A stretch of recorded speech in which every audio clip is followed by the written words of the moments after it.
Hello everybody, welcome back to my renovation vlog. Exciting times, we've got something really major happening this week, so I wanted to do a quick update. It's just a phone video, no fancy editing, but I thought I'd show you the progress that we've made and the big thing we're going to do this week. So I'm in the hallway now, just come through the front door literally, and we've had it plastered and started painting in here.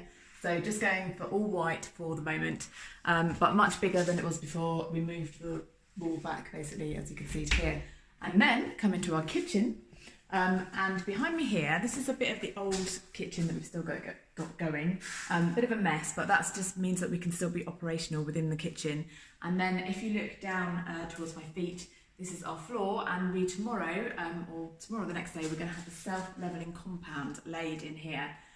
So basically, we had the floor screeded when we made the extension watertight, and that just enabled us to use the space while we were finishing off the rest of the house upstairs.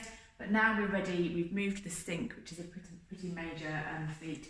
From here, my dad's moved that this weekend, and we've taken it away for a moment. We're going to move it over to its actual place very shortly, which is going to be here, part of the peninsula. And the self-leveling compound that we're going to have laid is just going to literally level out this whole space, so right through to the hallway that I just showed you, also into the utility room here, and right round into the toilet, so we'll have a nice surface to work on. And the clever thing we're hoping is that we're going to be able to get a finish put on the self-leveling compound so that it'll actually work as a floor as well for the time being.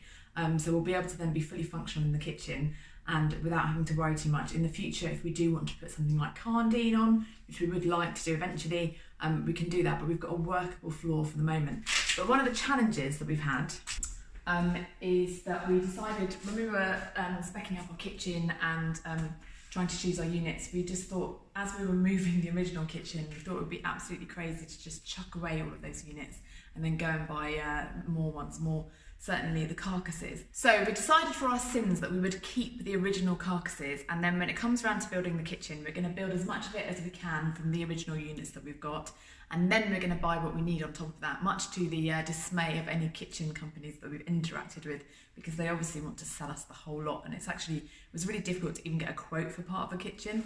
Everyone was a bit kind of all or nothing, but we've basically stored all of those up in our lounge here. So this is the carnage, the Christmas carnage that is going on in our house at the moment, because the kids still wanted a Christmas tree.